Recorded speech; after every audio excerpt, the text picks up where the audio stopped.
누구를 만나든지 라는 제목으로 하나님 말씀 전하도록 하겠습니다. 우리 친구들 너무 오랜만에 이 사도행전 말씀 같이 나누는 것 같아요. 우리 친구들 이전에 배웠던 거 다시 한번 기억해 보면서 오늘의 말씀을 시작해 보려고 합니다. 사도 바울이 두 번째로 전도 여행을 떠났어요. 자, 빌립보라는 지역에서 그 다음 지역으로 이동했었죠. 암비볼리와 아볼로니아라는 그 지역은 가는 길에 있던 그 두 지역은요, 그냥 지나치고 그 다음인 데살로니가 지역을 갔다라고 했었어요. 자, 이 두 지역 암비볼리와 아볼로니아는요, 작은 지역이었는데요. 왜 이 지역은 전도하지 않고 그 다음 데살로니가로 갔던 것이었을까요? 이 사람들은 예수님 믿지 않아도 상관없기 때문에 그랬던 걸까요? 아니었죠. 바울의 선교 전략 중 하나였어요. 이 데살로니가라는 지역은요, 그 주변 지역에서 중심이 되는 곳이었기 때문에 이 지역의 복음을 전해서 이 지역을 통해 주변까지 복음이 전해지게 해야겠다라는 하나의 전략이었어요. 바울의 이 전략은 꽤나 성공적이었어요. 데살로니가 지역을 통해 주변 지역까지 복음이 전해졌기 때문이거든요. 그런데요, 데살로니가는 바울의 이 사역을 방해하고 공격하는 사람들이 너무너무 많았던 지역이었어요. 그래서 바울이요, 한 달도 채 이곳에 있지 못하고 그 다음 지역으로 이동해야만 했었어요. 그 다음으로 갔던 곳은 바로 베레아라는 곳이었어요. 이름이 좀 특이하고 어려운 발음이었죠. 베레아라는 지역이었는데요. 이곳에 있는 사람들은 그 누구보다 마음을 열고 간절하게 말씀을 받았던 사람들이었어요. 그래서 우리가 말씀을 들을 때 이 베레아 사람들처럼, 베레아 지역 사람들처럼 말씀을 들어야 됩니다 라고 배웠었는데, 혹시 세 가지 기억하고 있나요? 베레아 사람들은요, 열린 마음으로 말씀을 들었고요, 간절한 마음으로 말씀을 받았고요, 그렇게 들었던 말씀을 다시 한번 복습하는 그러한 모습을 보여주었어요. 자, 세 가지 다시 한번 기억해 볼까요?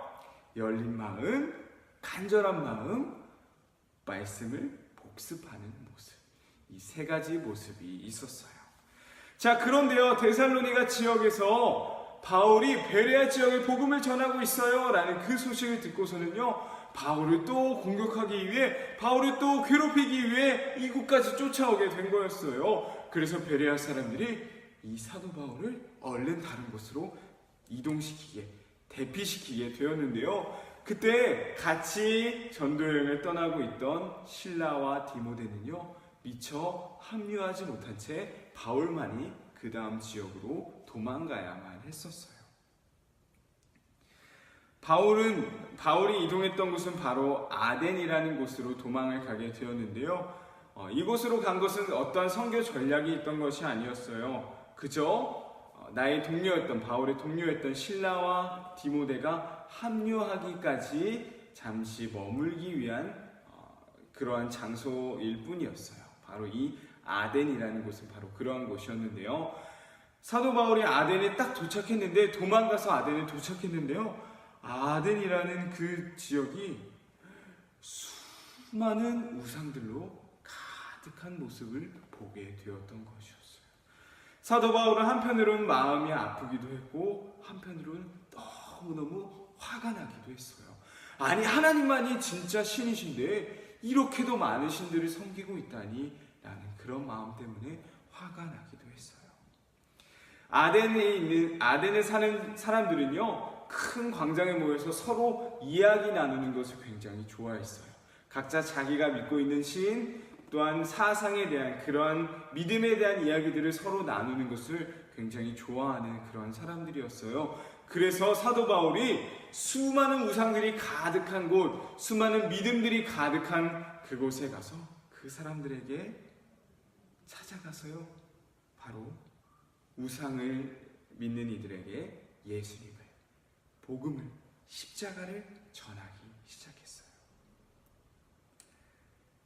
사도 바울이 도망갔던 그 아덴이라는 지역은요, 베레아 사람들과는 너무나도 다른 모습을 보여주고 있었어요.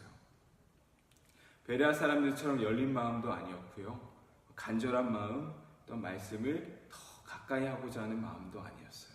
그저 하나의 사상으로서, 하나의 또 다른 신의 이야기를 듣고자 하는 마음일 뿐이었어요.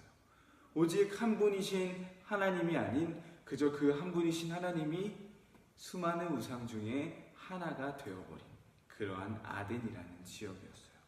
그러나 바울에게 있어서 그들의 믿음, 그들의 상태, 그 아덴이라는 우상이 가득한 도시, 이런 것은요 전혀 중요하지 않았어요.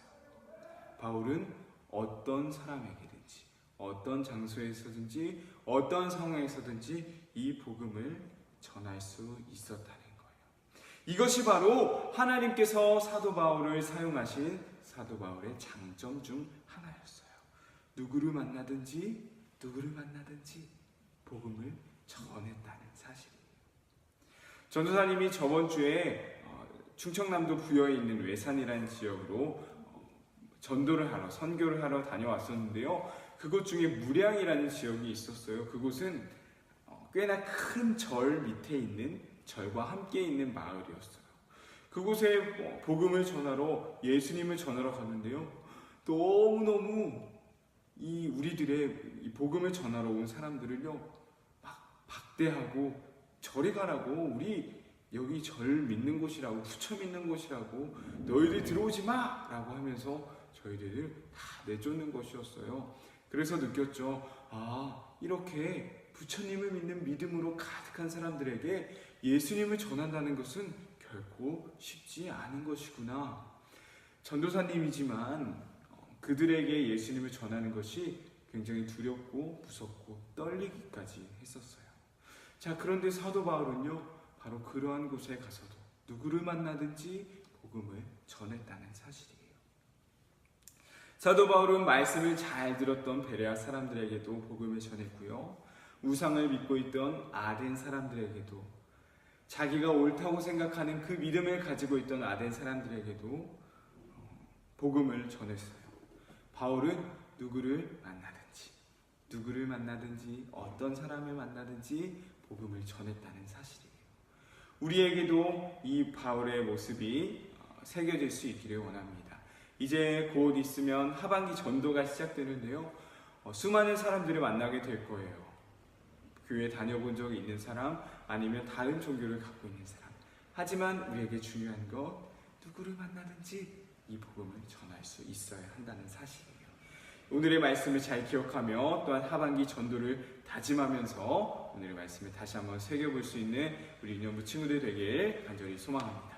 말씀 퀴즈 풀어볼게요. 첫 번째입니다. 데살로니가 사람들을 피해서 베레아에 있던 사도 바울이 도망갔던 지역은 어디였나요? 자, 베레아에 있었는데 데살로니가 사람들이 베레아까지 쫓아오게 되었었죠. 그래서 사도 바울이 그 다음으로 도망갔던 곳은 어디였나요?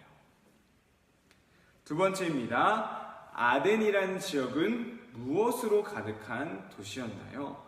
아덴이라는 지역은 무엇으로 가득한 도시였나요? 마지막 세 번째입니다. 하나님께서 바울을 사용하신 바울의 장점은 무엇인가요? 오늘의 말씀 제목을 기억해보면 좋을 것 같아요. 하나님께서 바울을 사용하신 바울의 장점은 무엇일까요? 말씀을 기억하며 퀴즈를 풀어보며 오늘 말씀 잘 정리해 볼 수 있었으면 좋겠습니다. 사도 바울은요, 누구를 만나든지 예수님을 전했어요. 우리도 우리의 삶에 있어서 앞으로 누구를 만나는지 우리는 알 수 없지만 그 사람이 잘 들어주는 사람이든 우리를 내쫓는 사람이든 그것은 중요하지 않아요. 누구를 만나든지 전할 수 있는 믿음의 용기를 갖는 우리 유년부 친구들 되길 간절히 소망합니다.